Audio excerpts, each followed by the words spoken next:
Parce qu'il ne parle ni de séduction, ni de sexe, mais de réappropriation identitaire. Avec B, elle redécouvre la joie de se sentir femme. Elle n'a plus à performer, elle peut être.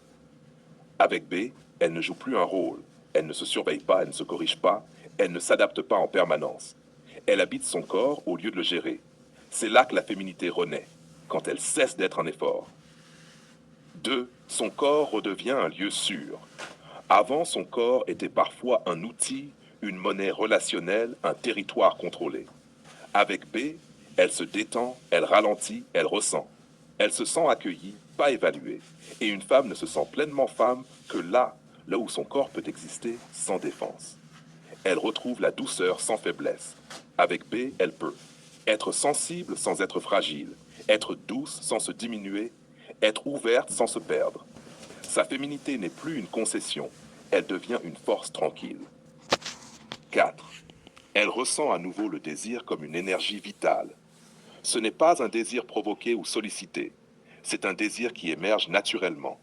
Elle se sent désirable sans chercher à l'être. Elle se sent traversée, pas utilisée. Elle se sent choisie dans son essence. Le désir devient une joie intérieure, pas une attente extérieure. 5. Elle se sent regardée comme une femme, pas comme une fonction. Avec B, elle n'est pas la compagne de, celle qui gère, celle qui rassure. Elle est femme, présence, mystère vivant. Ce regard-là réveille quelque chose de très ancien et très intime. Elle se reconnecte à son intuition féminine. Avec B, elle écoute davantage ses ressentis, elle fait confiance à ses sensations, elle cesse de tout rationaliser. Elle se permet d'être sensorielle, cyclique, vivante. C'est une féminité incarnée, pas idéalisée. La vérité profonde. Avec B, elle ne devient pas plus femme. Elle retire ce qui l'en empêchait. Open quote.